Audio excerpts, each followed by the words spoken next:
Millionaire discovers housekeeper protecting his blind daughter. What he witnesses will shock you. Please support our channel by leaving your like and comment, and let's dive into our story. The haunting melody of a child's desperate cries echoed through the marble corridors of the 40,000 square foot estate, mixing with the subtle fragrance of imported jasmine that filled every room of the Mediterranean-style mansion. These sounds of anguish had become an unwelcome soundtrack to what should have been a sanctuary of wealth and privilege. Marcus Alexander Blackwood adjusted the platinum cufflinks on his custom-tailored Swiss cotton shirt as he gazed through the bulletproof windows of his corner office on the 68th floor of Blackwood Financial Tower. The empire he had built from nothing over the past 18 years generated 8-figure revenues monthly through innovative cryptocurrency trading platforms and luxury real estate developments across 3 continents. Yet, on this particular Thursday afternoon in late September, his mind was entirely consumed by the urgent phone call he had just received from his Beverly Hills estate. "Mr. Blackwood, I need to inform you about a concerning situation," came the strained voice of James, his personal driver and trusted confidant for over 12 years, through the crystal-clear speakers of his Bentley Mulsanne. "Miss Charlotte has experienced another severe episode, and Mrs. Victoria is, let's say, she's reaching the end of her patience once again." Marcus clenched his jaw, feeling that familiar cocktail of frustration, guilt, and helplessness rise like acid in his throat. His daughter Charlotte, barely 9 years and 2 months old, had been born with a rare form of congenital blindness, affecting only 2 in every 100,000 children worldwide. Since the tragic death of his beloved wife Sarah in a skiing accident 5 years ago, the little girl had become increasingly withdrawn, experiencing panic attacks that no specialist seemed capable of fully controlling. The neoclassical mansion, nestled in the most exclusive gated community of Beverly Hills, was in a state of controlled chaos when Marcus drove through the hand-forged Italian iron gates that cost more than most people's homes. The domestic staff moved through the hallways with that familiar nervous urgency he knew all too well, whispering among themselves and carefully avoiding the second floor, where the sounds that made his stomach clench with anxiety originated. Victoria Christine Ashford Blackwood, his second wife of 3 years, descended the grand marble staircase with footsteps that rang out like gunshots. At 36 years old, she maintained an icy, calculated beauty that had initially captivated him in the elite social circles of Los Angeles, but now left him with an uncomfortable sense of unease. Her designer Valentino dress, which cost more than most families' annual income, contrasted sharply with the barely concealed irritation etched across her perfectly sculpted features. "Marcus, thank heavens you're here," Victoria said, though her voice carried more relief about her own predicament than genuine concern for Charlotte. "I absolutely must leave immediately for the charity gala at the Beverly Hills Hotel, and this situation with Charlotte is completely out of control. I've already called Dr. Harrison 4 times today." Marcus studied his wife with renewed attention, noticing for the first time how she consistently referred to his daughter as "this situation," or simply "she," never by name. "What kind of episode did Charlotte have today?" "The usual," Victoria replied vaguely, adjusting her limited edition Hermes bag that had cost $90,000. "She was making those strange noises again, rocking back and forth, hitting the walls. Honestly, Marcus, sometimes I think she does this purely for attention. Children are far more manipulative than we give them credit for." The comment hit Marcus like a physical blow. Charlotte was 9 years old and blind from birth. How could she be putting on shows for attention? Before he could probe deeper, a sound that made his blood freeze echoed through the main foyer, his daughter's piercing, desperate scream, followed by something heavy crashing against a wall. "Dear God, she's still like this?" Marcus dropped his Italian leather briefcase and rushed toward the stairs. "Marcus, wait," Victoria called with obvious impatience. "I've tried everything. Perhaps it would be better to let her calm down on her own. Sometimes having more people around only makes the situation worse." But Marcus was already taking the stairs 2 at a time when something completely unexpected made him stop abruptly halfway up. Charlotte's screaming had suddenly ceased, replaced by a female voice he didn't recognize, singing softly in what sounded like Spanish. Duerme mi pequeña, duerme mi amor, duerme pedacito de mi corazón. The voice was melodious, filled with a genuine tenderness that stirred something deep in Marcus's chest. Even more remarkable was the silence that followed. For the first time in weeks, Charlotte wasn't screaming, crying, or banging against the walls. "Who's singing?" Marcus asked, turning to Victoria, who had followed him to the bottom of the staircase with a strange expression on her face. "Oh, that's the new housekeeper," Victoria replied dismissively. "We hired her last week. A very simple woman, but at least she seems to have some control over Charlotte." Marcus continued climbing, driven by a curiosity he couldn't explain. When he reached the second floor, he found Charlotte's bedroom door slightly ajar. Through the gap, he could see a scene he never could have imagined finding in his own home. A dark-haired woman, approximately 38 years old, sat cross-legged on the polished hardwood floor beside his daughter. She wore a simple cleaning uniform, but there was something in her straight posture and the graceful movements of her hands that suggested an education transcending her current position. Charlotte, who moments before had been in complete despair, now sat against the wall with her breathing still irregular but visibly calmer. "¿Cómo te llamas, pequeña princesa?" the woman asked in perfect Spanish, maintaining a respectful distance from Charlotte, as if she instinctively knew the girl needed space to feel safe. "Charlotte," the child responded in English, but her voice no longer carried the panic from moments before. "Why do you speak differently?" "Because I learned many languages when I was young, like you," the woman replied, now switching to English but with an accent Marcus couldn't quite identify. "My name is Isabella Rodriguez Martinez. May I call you Charlotte?" Marcus froze at the doorway.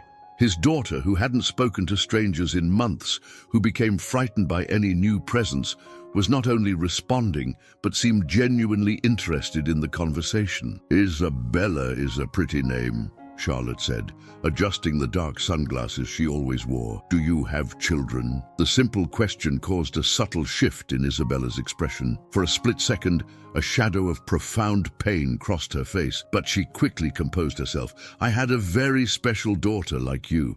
Her name was Sophia." "Why do you use past tense?" Charlotte asked with that brutal honesty only children possess. Isabella took a deep breath before responding. "Because Sophia went to live with the angels in heaven, my dear. But before she left, she taught me many important things about caring for special children like you." Marcus felt a tightness in his chest. There was an authenticity to Isabella's pain that resonated with his own experience of loss. When Sarah died, he had felt as if a part of his soul had been torn away, leaving a void that 3 years of marriage to Victoria hadn't been able to fill. "Charlotte was very frightened when I arrived," Isabella continued, gently steering the conversation. "Do you want to tell me what made you so scared?" The girl hesitated, glancing toward where Marcus was hidden, as if she could somehow sense him there. "I can't talk about it." "Why can't you?" "Because if I tell, they'll send me away, and I'll never see my daddy again." Charlotte's words hit Marcus like lightning. Who had told his daughter she could be sent away? And why would she be afraid to talk about what had upset her so much?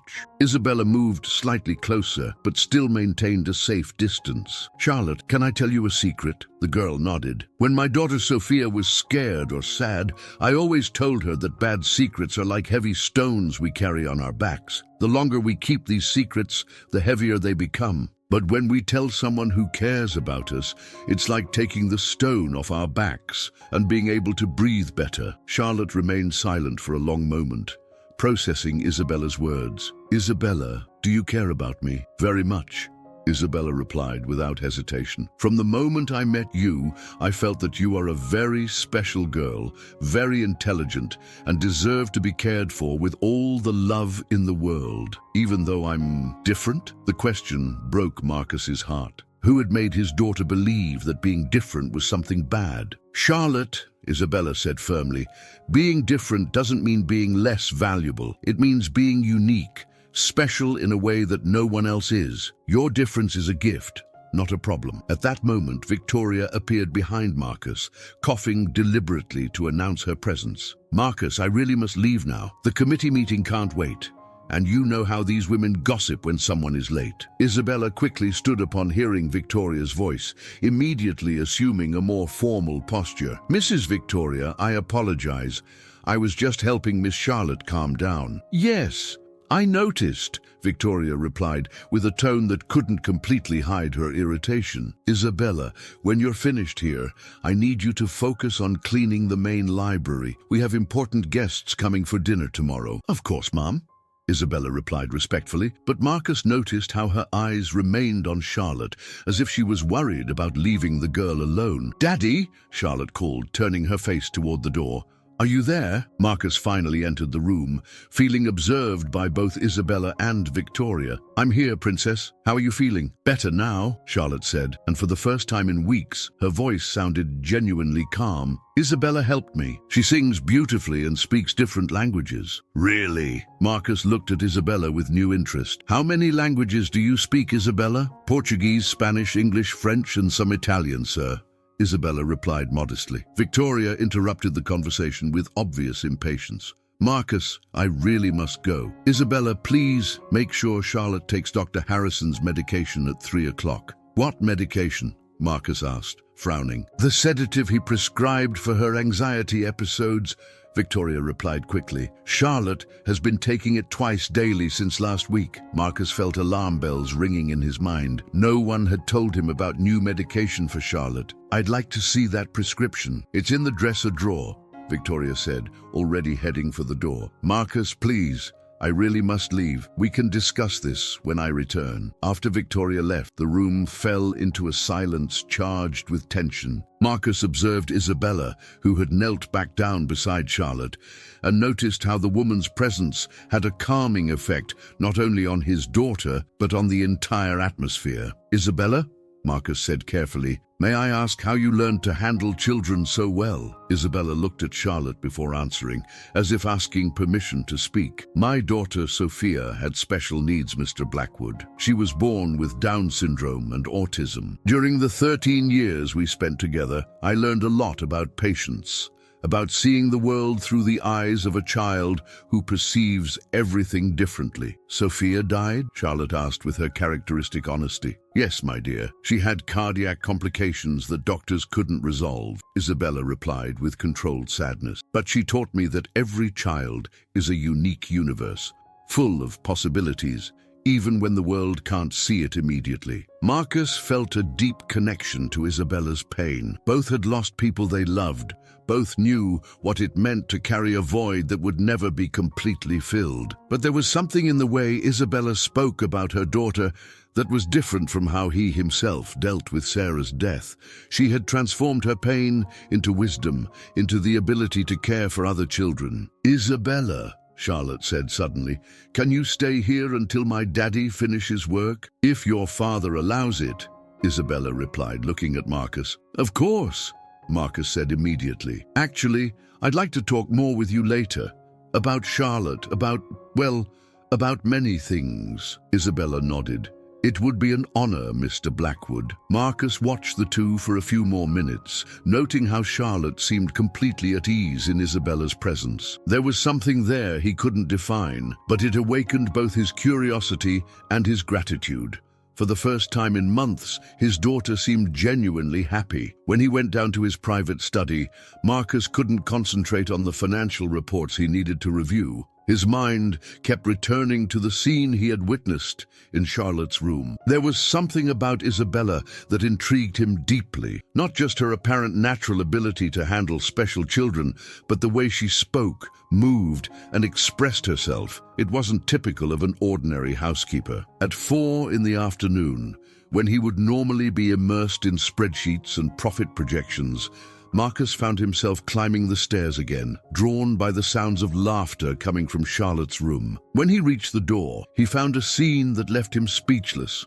Charlotte sat on her bed, laughing in a way he hadn't heard in over a year, while Isabella told her a story in Spanish, creating different voices for each character. The girl, who normally isolated herself in her particular world, was actively participating, asking questions, laughing genuinely. ¿Y entonces qué pasó con la princesa? Charlotte asked in Spanish, to Marcus's complete surprise. ¿Hablas español, pequeña?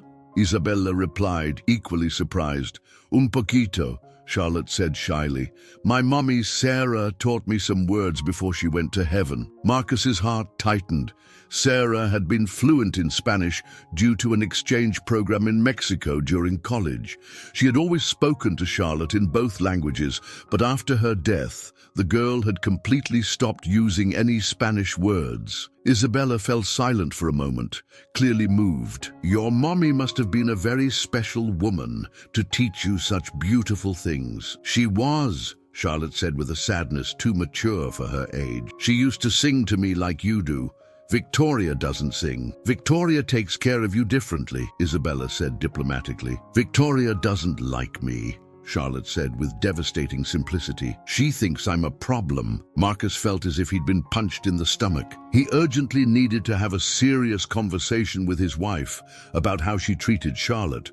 But first, he wanted to better understand who Isabella was and why her presence had such a transformative effect on his daughter. That night, after Charlotte fell asleep, for the first time in weeks without needing sedative medication, Marcus found Isabella organizing the private library. She worked with precise and careful movements, but what impressed him most was how she handled his books, as if she recognized the value of each volume. Isabella, may I ask some personal questions? Marcus asked, entering the library. Isabella immediately stopped what she was doing and turned to him. Of course, Mr. Blackwood. Where did you learn to speak so many languages? And how did you develop such knowledge about children with special needs? Isabella hesitated for a moment, as if deciding how much of the truth she should share. I was a foreign language teacher, Mr. Blackwood. I worked for 12 years in private schools in Mexico City, and then for another 6 years here in the United States, in Los Angeles. Marcus leaned forward, interested. What made you leave the profession? Personal circumstances, Isabella replied vaguely. After Sophia's death, I needed to make some life changes, and let's say it wasn't easy to revalidate my credentials and find work in education. There was much more to this story, Marcus could sense, but decided not to press. Instead, he changed the subject. Isabella, today, Charlotte seemed happier than she's been in months. What did you do differently? Isabella smiled softly. I listened to her, Mr. Blackwood. Really listened. Children like Charlotte have a lot to say, but sometimes the world is so busy trying to fix them that it forgets to simply hear them. Fix them? Charlotte isn't broken, sir. She's an intelligent and sensitive child who perceives the world differently. When we treat her differences as problems to be solved, instead of characteristics to be celebrated, she feels inadequate, rejected. Isabella's words echoed in Marcus's mind like a revelation. How many times had he himself talked about Charlotte as if she were a problem to be solved? How many times had he focused on her limitations instead of her possibilities? Isabella, I'd like to make you a proposal, Marcus said impulsively. Isabella looked at him with cautious curiosity. I want to offer you the position of Charlotte's private caregiver. The salary would be substantially better than a housekeeper's, and you'd have complete freedom to develop educational and recreational activities appropriate to her needs. Isabella remained silent for a long moment, and Marcus could see an emotional battle happening in her expression. Mr. Blackwood, it's a very generous offer, but I need to know, would Mrs. Victoria agree with this change? The question was pertinent and revealed a sharp perception of family dynamics. Victoria will have to get used to whatever is best for Charlotte, Marcus replied, with more firmness than intended. Isabella nodded slowly. May I think about it overnight? Of course. But Isabella, may I ask why the hesitation? Isabella looked directly into Marcus's eyes for the first time since arriving at the house. Because caring for Charlotte would mean getting emotionally involved with her, Mr. Blackwood. And after losing Sophia, well, I'm not sure my heart could bear going through that again. Isabella's brutal honesty touched Marcus deeply. He perfectly understood the fear of opening oneself to love again after a devastating loss. Isabella, I can guarantee that Charlotte will always be safe and loved in this house, and anyone who contributes to her happiness will always be welcome here. Isabella smiled for the first time since arriving. Then I accept, Mr. Blackwood. It will be an honor to care for Charlotte. The following morning brought with it an atmosphere charged with transformations that hung over the mansion like an approaching storm. Isabella awakened before dawn, as she had done every day for the past 25 years of her life, but this time with a completely different sensation in her chest. For the first time since Sophia's death, she felt that her life might have purpose again. When she descended to the kitchen at 5:30 in the morning,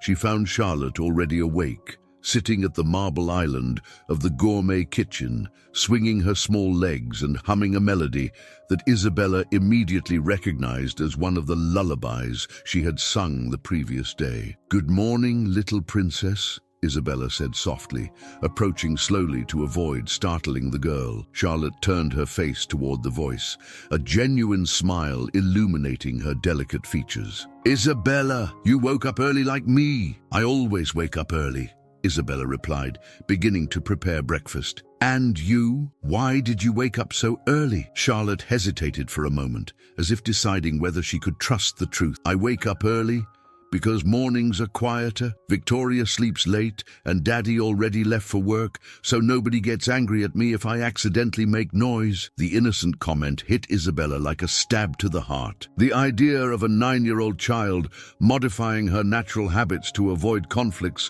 was deeply disturbing. "Charlotte, you can make normal child noises. Children make noise. That's how you explore the world. Victoria says well-behaved children are quiet and don't bother adults," Charlotte said, clearly repeating words she had heard many times. Isabella breathed deeply, controlling the anger she felt growing in her chest. Instead of commenting directly about Victoria, she decided to approach the issue constructively. "Charlotte, can I tell you how my daughter Sophia was when she was your age?" Charlotte's eyes lit up behind her dark glasses. "Yes, Sophia talked a lot, asked many questions, sang loudly, danced throughout the house. Sometimes I got tired, but I never ever asked her to be quiet because her joy was the most beautiful thing in the world to me." "Judy, your daughter wasn't well behaved then?"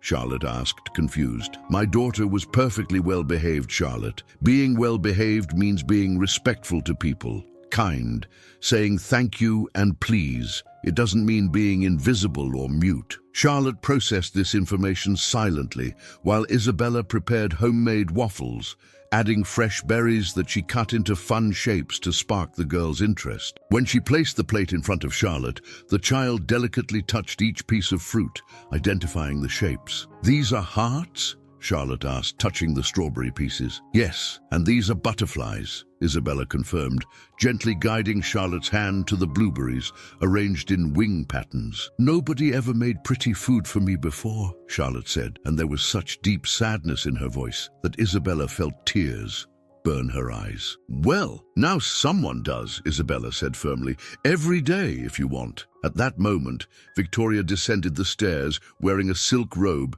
that cost more than Isabella's monthly salary as a teacher. Her hair was perfectly styled, despite having just woken up, and her makeup was subtle but flawless. She stopped abruptly upon seeing Isabella and Charlotte in the kitchen. "Isabella, I thought we had agreed that you would concentrate on cleaning in the morning," Victoria said, her tone polite but clearly irritated. "Good morning, Mrs. Victoria," Isabella replied respectfully. "Mr. Marcus informed me last night that my role has changed. I'm now Charlotte's private caregiver." Victoria remained motionless for several seconds, processing the information. "Marcus didn't tell me anything about this. Perhaps he forgot to mention it," Isabella replied diplomatically, though she suspected Marcus had purposely avoided the subject. "Victoria, Isabella made waffles with pretty berries for me," Charlotte said excitedly, clearly oblivious to the tension growing in the kitchen. "How interesting," Victoria replied, observing Charlotte's plate with an expression Isabella couldn't completely decipher. "Isabella, after breakfast I need to speak with you privately." Isabella nodded, continuing to eat with Charlotte, who was clearly delighting in the homemade waffles. When Victoria left the kitchen to have her own breakfast in the formal dining room, Charlotte leaned toward Isabella. "Isabella, is Victoria angry with you?" Charlotte whispered. "I'm not worried about that, dear," Isabella replied honestly. My only concern is taking good care of you, even if she gets very angry. Even then, Charlotte smiled, and Isabella realized the girl was beginning to understand that she finally had someone who would put her needs first. Half an hour later, Isabella found Victoria in the formal living room, an environment decorated with 18th century French furniture that looked more like a museum than a space for family interaction. Victoria sat in a burgundy velvet armchair, holding a porcelain teacup. Isabella, please sit, Victoria said, indicating the opposite chair. Isabella sat, maintaining a respectful but not submissive posture. I need you to understand some things about this house and about Charlotte, Victoria began. Charlotte is a special child. She requires very specific routines, firm discipline, and cannot be spoiled or treated differently than any other child. Isabella listened in silence, immediately recognizing the speech as an attempt to establish control over how she should care for Charlotte. Charlotte takes medications prescribed by Dr. Harrison twice daily, Victoria continued, at 8 in the morning and 6 in the evening. This is absolutely non-negotiable. May I ask what type of medication?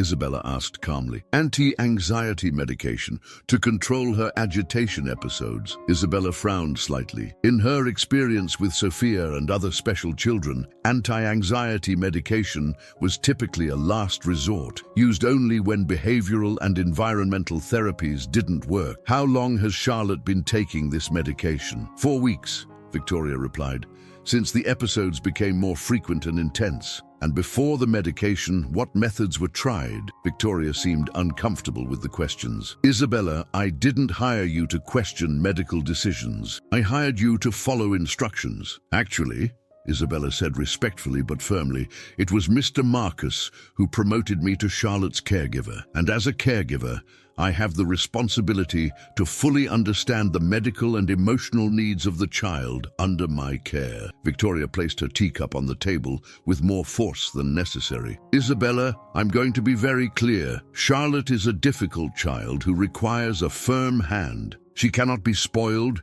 cannot receive special treatment, and definitely cannot start thinking that her tantrums and episodes are acceptable. Mrs. Victoria, Isabella said calmly, may I ask what your experience is with children with disabilities? The question caught Victoria off guard. I don't have specific experience, but I have common sense. With all respect, common sense isn't enough when dealing with children with special needs. Charlotte doesn't have tantrums.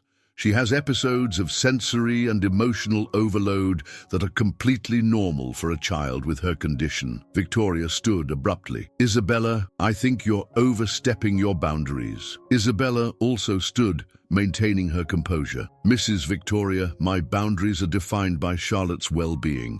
If that means questioning practices that might be harmful to her, then yes, I will overstep all necessary boundaries. The two women stared at each other in a moment of palpable tension, each assessing the other's determination. We'll see what Marcus has to say about this, Victoria said finally. I completely agree, Isabella replied. In fact, I'd like to suggest that we speak with Dr. Harrison about the possibility of gradually reducing Charlotte's medication while implementing more appropriate behavioral and environmental strategies. Victoria left the room without responding, her heels echoing through the marble corridor like warning shots. Isabella returned to the kitchen, where she found Charlotte still sitting at the table, now playing with the waffle crumbs, organizing them into small piles. It was typical behavior of children who sought control over small aspects of their environment when they felt insecure about larger aspects. Charlotte, would you like to do some special activity today? Isabella asked, sitting beside the girl. What kind of activity? How about we explore the garden? I can teach you about different plants, how they smell, how they feel to the touch. Charlotte's eyes lit up. Can I touch the plants? Of course. That's how you'll get to know them. Victoria said I shouldn't touch the plants because they're expensive and I might damage them. Isabella took a deep breath. Charlotte, plants exist to be admired, touched, smelled. They're not decoration objects. They're living beings that are part of the world you have the right to explore. Even the expensive ones? Especially the expensive ones, Isabella said with a smile in her voice. The most expensive plants are usually the most interesting to discover, Charlotte laughed, a crystalline sound that filled the kitchen with joy. During the following 2 hours, Isabella took Charlotte on a systematic exploration of the mansion's gardens. They began with aromatic herbs, basil, rosemary, lavender. Charlotte delicately touched each leaf, deeply inhaled each aroma, asked specific questions about how each plant grew. "This is lavender, right?" Charlotte asked, gently rubbing a leaf between her fingers. "Correct. How did you know?" "The smell is the same as Daddy's bathroom soap." Isabella smiled, impressed with Charlotte's ability to make complex sensory connections. "You have an exceptional olfactory memory, Charlotte. That's a very special gift." "A gift?" "Yes. You can identify and remember smells in a way most people can't. It's like having a superpower." Charlotte radiated pride. It was obvious that no one had ever talked about her unique abilities as gifts instead of limitations. When they reached the roses, Isabella taught Charlotte how to touch the petals without getting hurt by the thorns, how to distinguish different varieties by their fragrance, how bees used flowers to make honey. "Isabella, how do you know so much about plants?" Charlotte asked. "My grandmother had a huge garden in Mexico," Isabella replied. "When I was little like you, she taught me about every plant, every flower. She said that knowing plants was knowing life's secrets." "Your grandmother was wise?" "Very wise. She taught me that everything in nature has a purpose, even things that seem different or difficult to understand." Charlotte remained silent for a moment, processing the subtle metaphor. "Like me?" "Exactly like you," Isabella confirmed. "You have a very special purpose in the world, Charlotte. We just need to discover what it is." At that moment, Victoria appeared on the back porch, observing them with an expression Isabella couldn't completely interpret. "Charlotte, come here now.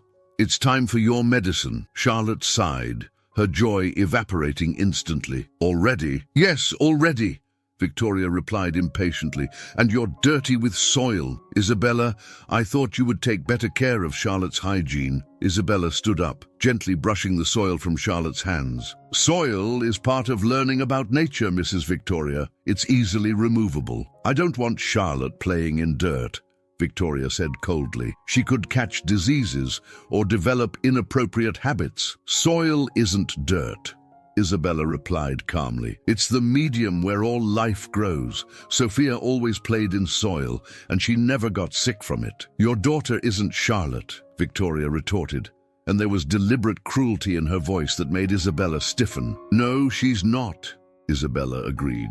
"Sophia didn't have the fortune of growing up in a house with such beautiful gardens to explore." The response caught Victoria off guard, clearly expecting Isabella to be offended or defensive. Instead, Isabella had transformed the cruel comment into an observation about Charlotte's privileges. "Come, Charlotte," Victoria said, changing tactics. "Let's take your medicine, and then you can watch television in your room." "Can I continue in the garden with Isabella later?" Charlotte asked hopefully. "We'll see," Victoria replied vaguely. Isabella watched them walk away, noticing how Charlotte's shoulders curved slightly as soon as she approached Victoria. It was body language Isabella recognized well, the posture of a child who had learned to anticipate disapproval. When Marcus arrived home at 6 in the evening, he found a completely different scene from what he was accustomed to. Instead of the usual screams or tense silence, he heard laughter coming from the game room. Following the sound, he found Isabella and Charlotte on the floor, playing a game that involved identifying objects through touch. "This is a book!" Charlotte exclaimed triumphantly, holding a volume of Pablo Neruda's poetry. "Correct. And what kind of book?" Charlotte ran her fingers over the cover, feeling the texture. "An old book with strange letters on the cover. The letters are in Spanish," Isabella explained. "It's a book of very beautiful poems. Can you read one to me?" Isabella looked at Marcus, who had appeared in the doorway, silently asking for permission. "Of course she can," Marcus said, entering the room. "How was your day, you two?" "Daddy!" Charlotte jumped toward her father's voice. "Isabella taught me about plants in the garden. I touched roses and lavender and basil, and I discovered I have a superpower." Marcus looked at Isabella with gratitude and curiosity. "A superpower?" "Exceptional olfactory memory," Isabella explained. Charlotte can identify and distinguish aromas with impressive precision. It's an ability that should be developed, not ignored. Daddy, Isabella said I have a special purpose in the world, Charlotte continued excitedly. Marcus felt emotion form a knot in his throat. He hadn't seen Charlotte so animated and confident in over a year. Isabella, how can I thank you? You don't need to thank me, Mr. Marcus. Caring for Charlotte is a privilege. At that moment, Victoria appeared in the doorway, and Isabella immediately noticed how the atmosphere changed. Charlotte stopped talking, her posture becoming more tense. Marcus, I need to talk to you, Victoria said, about some concerning developments. Marcus looked at Isabella and Charlotte, then at his wife. What kind of developments? Privately, Victoria insisted. Charlotte, how about you and Isabella start preparing dinner? Marcus suggested. I can help you both later. After Isabella and Charlotte left, Victoria closed the room door. Marcus, I'm worried about the influence Isabella is having on Charlotte. What kind of influence? For the first time in months, our daughter seems genuinely happy. That's exactly the problem, Victoria said.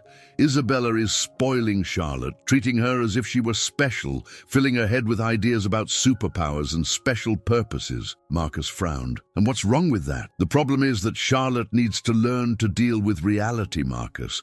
The world won't treat her as special. The sooner she understands her limitations and learns to work within them, the better it will be for everyone. Or her limitations, Marcus repeated, feeling irritation grow.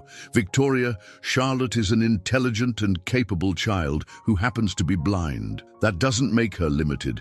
It makes her different. It's exactly this kind of thinking that worries me, Victoria said.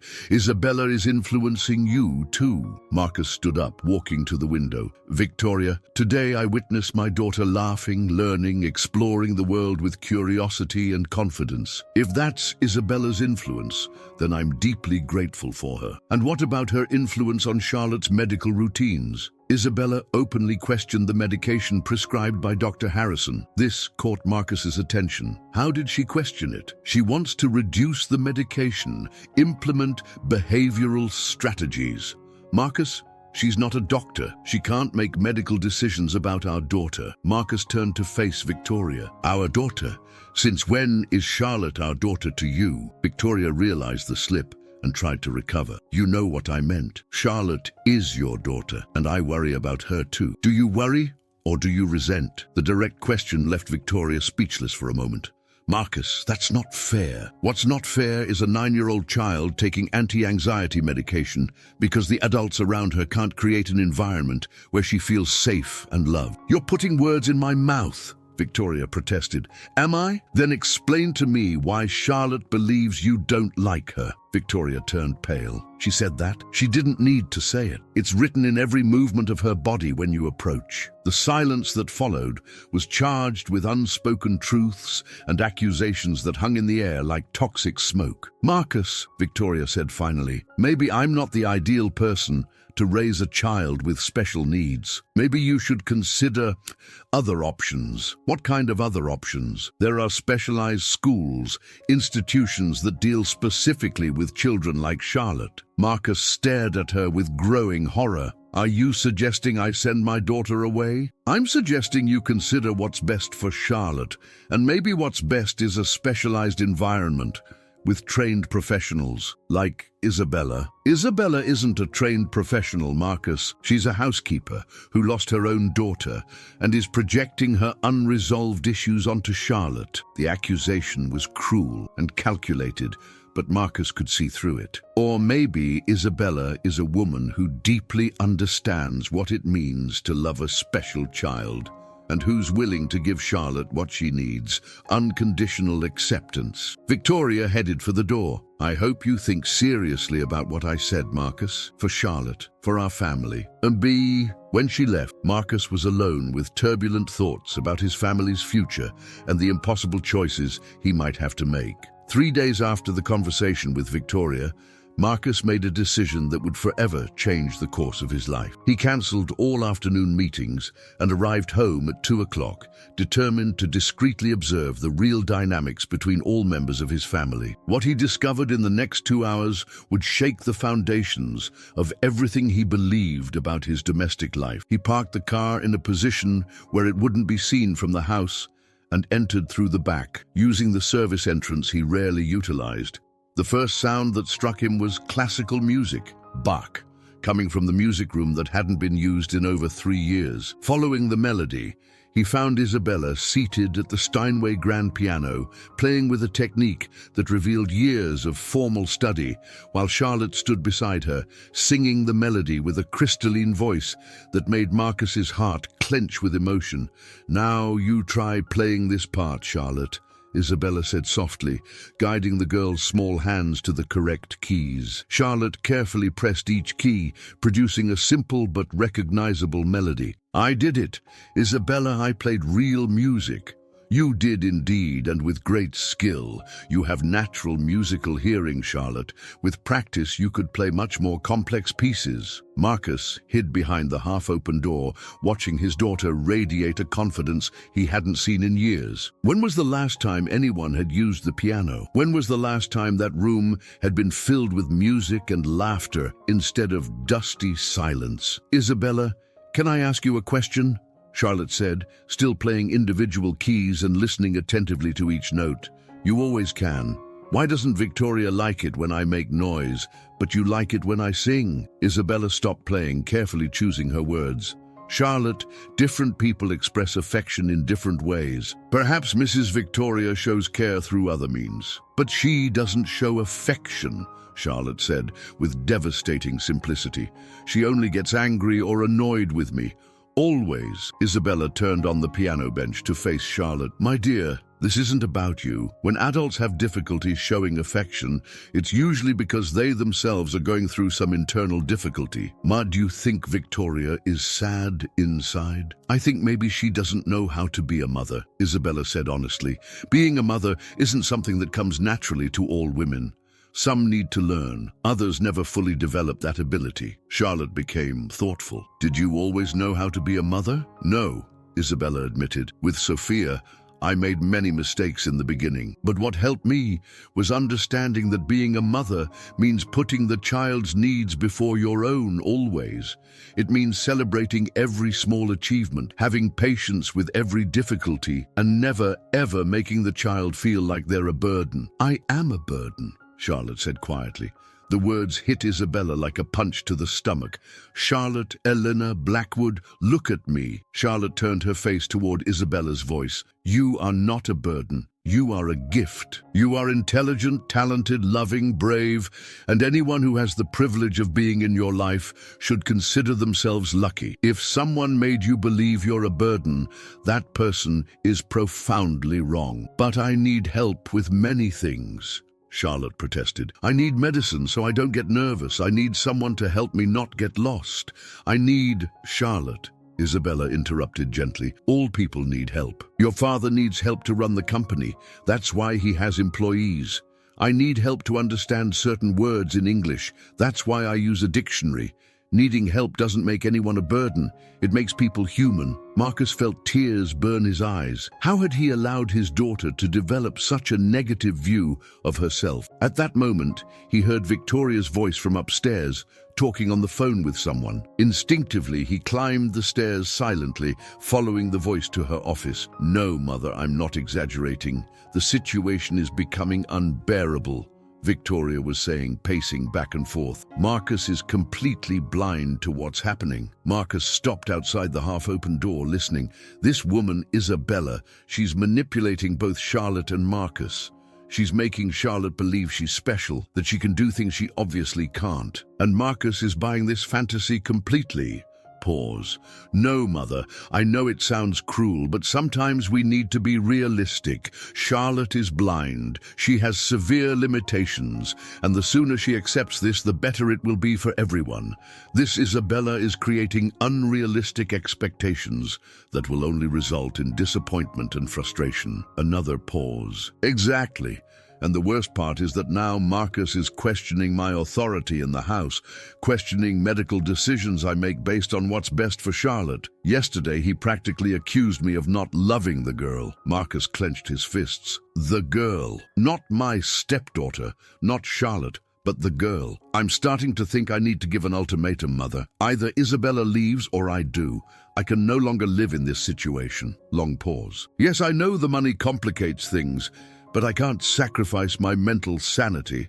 And frankly, I think Charlotte would be better cared for in a specialized institution where real professionals could handle her needs. Marcus felt bile rise in his throat. Victoria was really considering institutionalizing his daughter. Yes, I'll talk to Marcus tonight. I'll make it clear that he needs to choose his current family or this unhealthy obsession with making Charlotte feel normal when she clearly isn't. At that moment, Marcus's phone vibrated with a message, and the sound, even on silent, was enough to alert Victoria. She stopped talking abruptly. Mother, I need to hang up. I think someone is listening. Marcus quickly went downstairs and exited through the back door, his heart beating like a hammer. He needed to process what he had heard, but more importantly, he needed to protect Charlotte. He returned home officially at 6 o'clock, as if arriving from work normally. He found Charlotte in the kitchen with Isabella, preparing a fruit salad, both laughing at something Isabella had said. Daddy! Charlotte ran toward his voice. Isabella taught me to play piano today, and we discovered I have musical hearing. Marcus hugged his daughter, holding her a little tighter than usual. How wonderful, Princess. Can I hear you play after dinner? Yes. Isabella said if I practice, I can learn more difficult songs. Marcus looked at Isabella over Charlotte's head and saw in her eyes the same concern he felt growing in his own chest. It was as if she too sensed that difficult changes were coming. During dinner, Victoria was unusually quiet, responding to questions with monosyllables and avoiding eye contact with everyone. Charlotte, on the other hand, was more animated than Marcus had seen her in years, talking about everything she had learned during the day. Daddy, Isabella said I can start learning Braille if I want, Charlotte said between bites. She knows a specialized teacher who can come here. Charlotte doesn't need to learn Braille yet, Victoria interrupted abruptly. She's too young, and it could be confusing for her. Isabella looked directly at Victoria. Actually, Mrs. Victoria, the ideal age to start learning Braille is between 7 and 9 years old. Charlotte is at the perfect moment. Isabella, you're not a specialist in education for the blind, Victoria retorted, her tone becoming sharp. I'm not a specialist, but I spent 4 years intensively researching alternative educational methods. When Sophia began showing learning difficulties, I learned a lot about different ways of processing and absorbing information. Marcus observed the exchange with growing interest. Isabella, can you tell me more about this research? Isabella hesitated, briefly glancing at Victoria before responding. When Sophia was diagnosed with autism in addition to Down syndrome, doctors said she would never learn to read or write. I refused to accept that. I spent 3 years researching alternative methods, consulting international specialists, testing different approaches. And did it work? Isabella smiled, but there was sadness in her expression. Sophia learned to read using a combination of visual symbols and adapted Braille. In the end, she could read entire books, written specifically for children with special needs. The doctors were amazed. Victoria dropped her fork on the plate with a metallic noise. That's very touching, Isabella, but Sophia had Down syndrome. Charlotte's situation is completely different. You're right, Isabella agreed calmly. Charlotte's situation is different. She's significantly more capable than Sophia was at the same age. If Sophia managed to learn to read, Charlotte can easily master Braille, probably within months. The silence that followed was tense. Marcus could practically feel the anger radiating from Victoria. Isabella, can I speak with you in the kitchen? Victoria said, standing abruptly. Of course, Isabella replied, but Marcus noticed how she looked at Charlotte with concern before following Victoria. Daddy, Charlotte whispered as soon as the two women left the room. Victoria is very angry with Isabella. Why do you think that? She's speaking differently.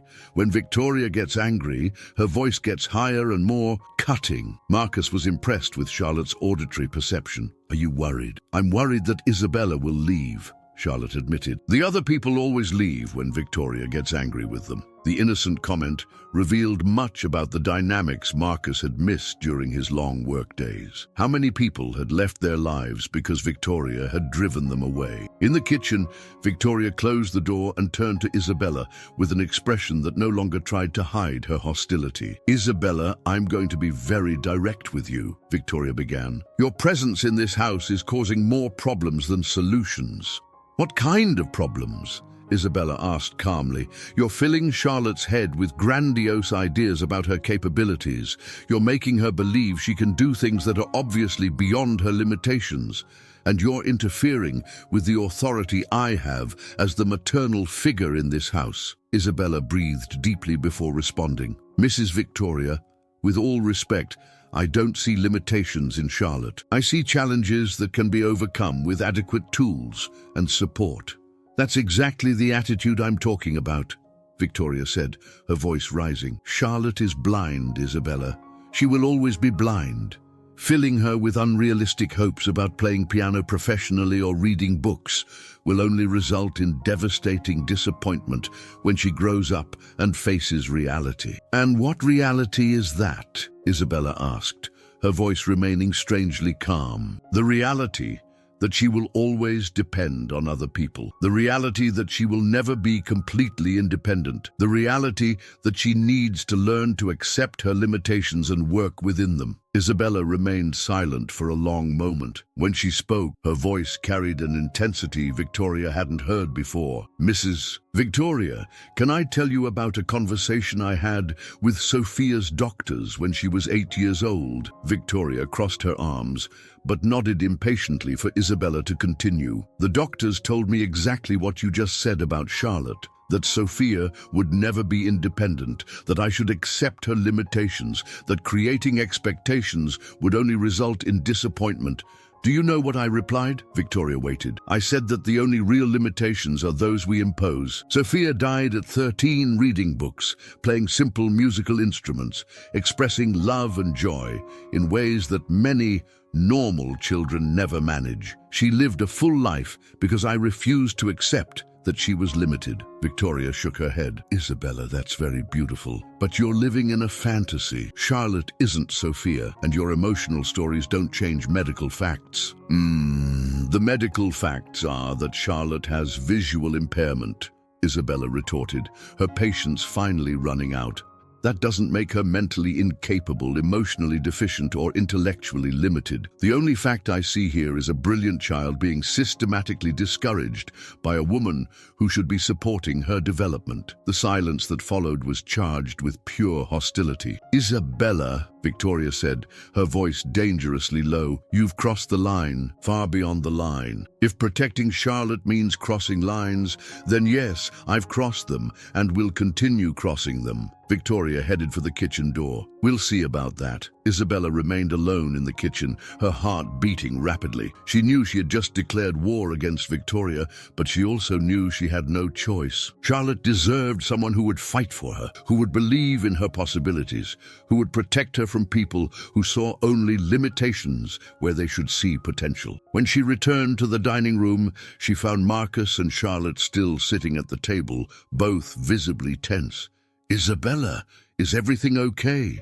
Charlotte asked immediately. Everything's fine, my dear, Isabella lied softly. How about we go play piano now? That night, after Charlotte went to sleep, Marcus found Victoria in her closet, packing clothes in a suitcase. What are you doing? Marcus asked, though his heart already knew the answer. I'm preparing some things, Victoria replied without looking at him. Marcus, we need to have a very serious conversation. About what? Victoria stopped folding clothes and stared directly at him. About Isabella, about Charlotte, about this family's future. Marcus sat in the closet armchair. I'm listening. Isabella needs to leave this house, Marcus. Today, this situation has become unsustainable. Why? Because she's interfering with our family dynamics, questioning my authority, filling Charlotte with unrealistic ideas, and causing more problems than solutions. Marcus observed his wife carefully. Victoria, in recent days, I've seen Charlotte happier than she's been since Sarah's death. How is that a problem? Because it's happiness based on illusions, Victoria exploded. Isabella is making Charlotte believe she can be normal, that she can do things that blind children simply cannot do. What things? Play piano professionally, read books, be independent. Victoria, Marcus said calmly, there are thousands of blind people in the world who do exactly those things. Victoria stared at him as if he had said something completely absurd. Marcus, you're being unrealistic. Or maybe you're being limiting. Victoria finished putting clothes in the suitcase and closed it forcefully. Marcus, I'm going to stay at my mother's apartment for a few days. When you decide you're ready to be realistic about Charlotte's situation and make the difficult but necessary choices, call me. What difficult choices? Finding appropriate professional care for Charlotte in a specialized institution where she can receive the kind of attention she really needs. Marcus stood up, feeling anger grow in his chest. Are you talking about sending my daughter away?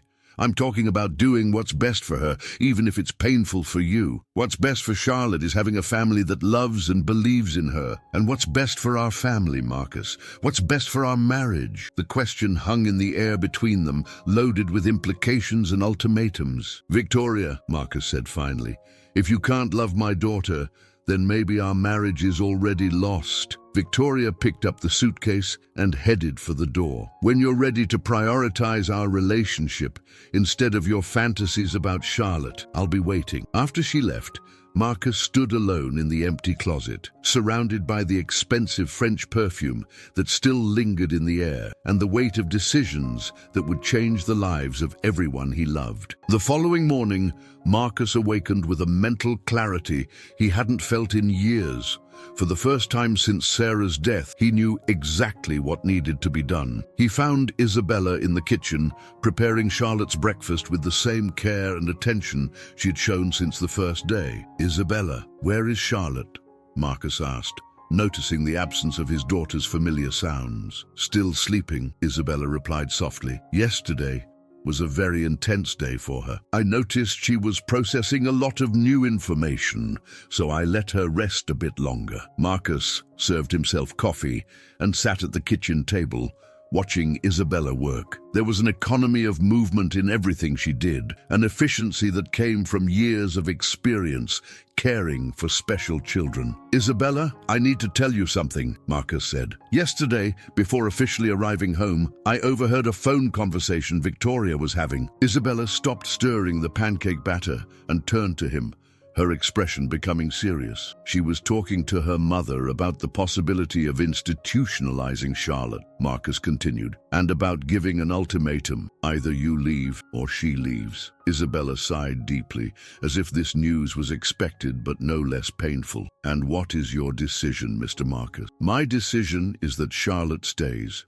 You stay, and Victoria. Well, Victoria will have to decide if she can accept that or not. Isabella sat in the opposite chair, her hands trembling slightly. Mr. Marcus, are you sure? A marriage is something serious, and I don't want to be responsible for... Isabella, Marcus interrupted gently. You're not responsible for anything except bringing joy and growth to my daughter's life. The problems in my marriage existed long before you arrived. You just helped me see them clearly. At that moment, Charlotte appeared in the kitchen doorway, wearing pink pajamas and holding her favorite teddy bear. Good morning, Daddy. Good morning, Isabella, she said, her voice still sleepy. Good morning, my princess, Marcus replied, opening his arms for her. Did you sleep well? Charlotte nestled in her father's lap. I dreamed I was playing piano in a big hall full of people and everyone was applauding. Isabella smiled. That could be more than a dream, Charlotte. With practice and dedication, you really could play for audiences. Really? Charlotte asked, her eyes lighting up behind her dark glasses. Really? Marcus confirmed. Actually, I was thinking about hiring a private piano teacher for you. Isabella, do you know anyone specialized in teaching music to children with visual impairments? I do, Isabella replied, her voice filled with emotion. Professor Angela, an incredible woman from New York who gives lessons in Los Angeles. She herself is blind and is an exceptional pianist. During the following weeks, the house dynamics changed completely.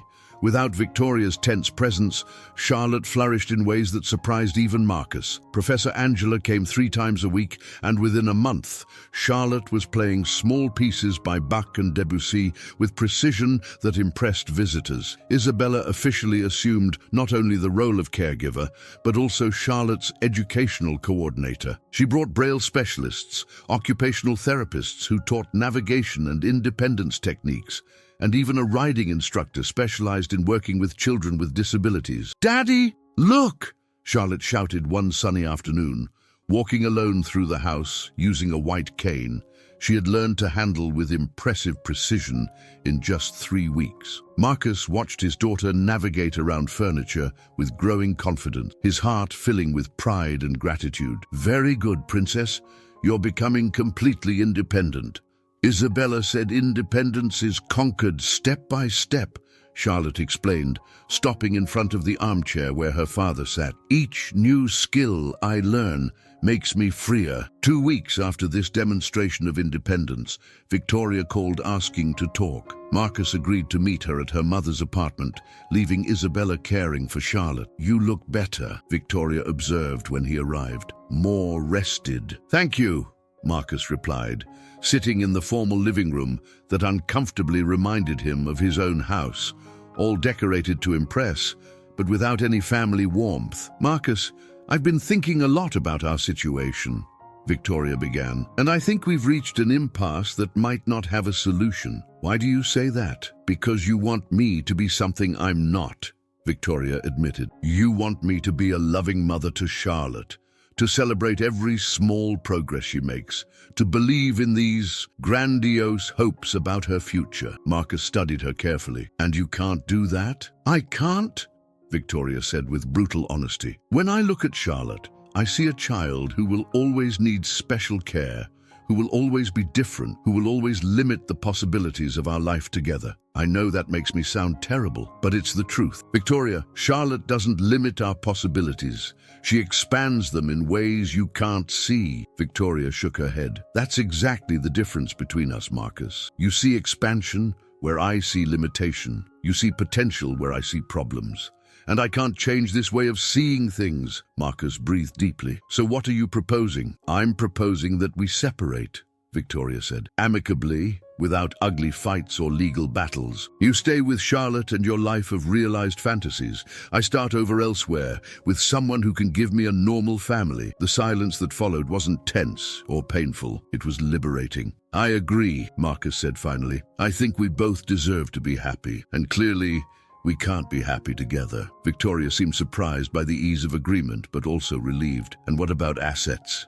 The house?" "Keep the downtown penthouse apartment," Marcus offered, "and an amount that allows you to restart comfortably. The main house stays with Charlotte and me. It's where she feels safe." 4 months later, the divorce papers were signed. On the same day, Marcus made a decision he had been considering for weeks. "Isabella, I need to tell you something important," he said that night after Charlotte went to sleep. They were sitting in the music room, where the grand piano was now used daily and where the walls echoed with melodies instead of silence. "Of course," Isabella replied, closing the Braille book she was studying to help Charlotte with lessons. "I've been thinking about our situation here," Marcus began, nervous in a way he hadn't felt in years. "You transformed Charlotte's life, transformed our house, and, well, transformed my life too." Isabella watched him carefully, perceiving that there was something important behind his words. "Isabella, I've fallen in love with you," Marcus said simply. "With the way you care for Charlotte, with the wisdom you bring to our family, with the incredible person you are. I'm not asking for an immediate answer, but I wanted you to know." Isabella remained silent for a long moment, tears forming in her eyes. "Marcus, I've also developed feelings for you, but I need to know this isn't just gratitude or loneliness or convenience. How can we be sure?" "By giving time to time," Isabella said, echoing her own words from months before. "Letting our connection develop naturally without pressure. Charlotte always comes first for both of us. If something real blossoms between us, it will be stronger for having been built on this foundation." Marcus smiled. Always so wise. 7 months later, Isabella officially became much more than an employee in the Blackwood house. She was educator, confidant, second mother to Charlotte, and gradually, the woman Marcus rediscovered loving after years of emotional solitude. 1 year after the divorce was finalized, Marcus surprised Isabella with a marriage proposal during a piano recital Charlotte was giving for friends and family. After Charlotte finished playing a Chopin piece with impressive technical perfection, Marcus stood up and asked for the small audience's attention. 2 years ago, an extraordinary woman entered our lives, he began. Isabella not only saved my daughter from a life of unnecessary limitations, but taught me that true family is built on love, acceptance, and unwavering belief in the infinite potential of the people we love. Isabella blushed, realizing where the speech was leading. Isabella Rodriguez Martinez, Marcus continued, kneeling in front of her with a velvet box. Will you marry me and officially become mother to the incredible young woman Charlotte has become? Isabella looked at Charlotte, who was radiating happiness behind the piano. Isabella, say yes, Charlotte shouted, making the entire audience laugh. How can I say no to such an eloquent proposal?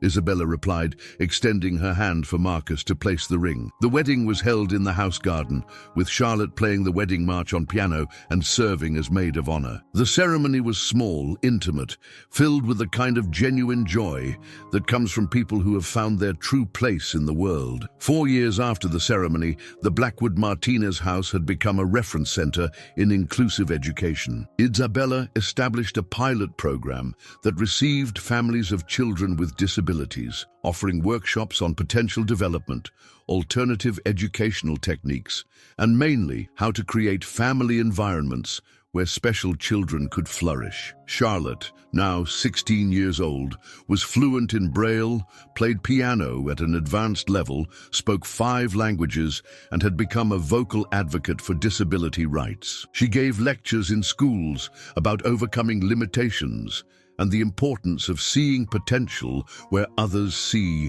only problems. Isabella, Charlotte said one Saturday morning, while the two worked in the garden that had become their shared hobby. Can I ask you a question? You always can, Isabella replied, helping Charlotte plant rose seedlings they had prepared the previous week. Do you think Sophia would be proud of what we've accomplished together? Isabella stopped digging, emotion closing her throat for a moment. Charlotte, I'm absolutely certain Sophia is proud. She taught me that love doesn't end with death. It transforms into the capacity to love other people. Caring for you was the way I found to honor her memory. And do you think my mother Sarah would be proud too? Marcus, who was watching from the porch, felt tears burn his eyes as he listened to the conversation. Your mother Sarah would be radiant with pride, seeing the incredible woman you've become, Isabella replied. She gave you the foundation of love that allowed you to flourish when you found the right environment.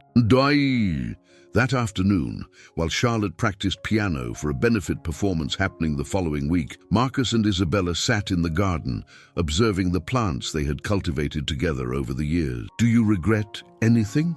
Marcus asked, taking Isabella's hand. I regret not finding you two sooner, Isabella replied, but I believe everything happened at the right time. Charlotte needed to be ready to receive unconditional love. You needed to be ready to see beyond appearances, and I needed to be healed enough to love again. And now we have a family that is living proof that miracles happen when true love meets unwavering determination. From the piano in the music room came the sound of Charlotte playing an original composition she had created entitled Song for Isabella, a complex and beautiful melody that perfectly captured the journey of 3 lost souls who found each other and discovered that together they could create something more beautiful than any of them had ever imagined possible. The story of the housekeeper who protected a blind girl from cruelty and misunderstanding became legend in the community, but for those who lived it,